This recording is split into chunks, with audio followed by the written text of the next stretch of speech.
Bonjour, Jamil Senli, journaliste indépendant. Dimanche, Benjamin Netanyahou, invité aux USA par M. Trump, a traversé l'espace aérien français, vous le savez, à bord de son avion officiel. Le Premier ministre israélien est pourtant sous mandat d'arrêt international pour crimes de guerre et crimes contre l'humanité émis par la CPI, à laquelle la France est soumise via le statut de Rome. J'ai plusieurs questions. Pourquoi ne pas avoir arrêté M. Netanyahou, comme l'ordonne la CPI ?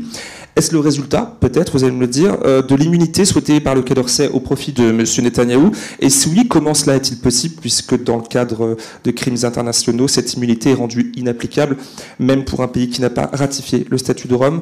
Donc, est-ce qu'on doit y voir un autre deal entre la France et Israël pour expliquer ce survol, et si oui, lequel? Merci. Merci beaucoup. Alors, votre question, elle renvoie à plusieurs éléments, mais elle renvoie notamment à des éléments sur lesquels j'avais eu l'occasion de me prononcer longuement.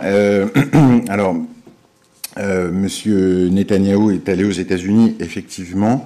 La question que vous posez qui concerne le mandat d'arrêt qui a été émis par la Cour pénale internationale, sur ce point, je pense qu'on a toujours été clair, on a toujours dit que nous respecterions complètement le statut de Rome. Comme vous le savez, le statut de Rome prévoit deux choses.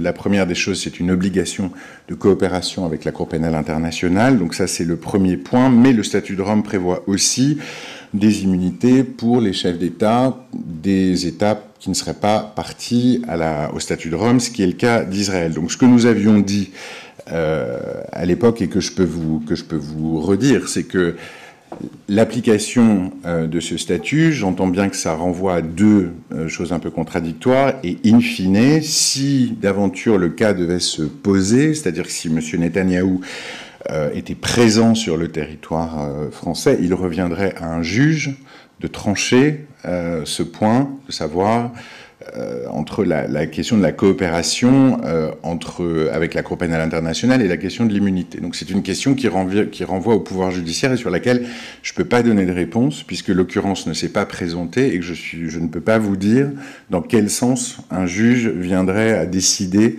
de cette question. Et à la fin, encore une fois, c'est l'autorité judiciaire qui a le dernier mot en la matière.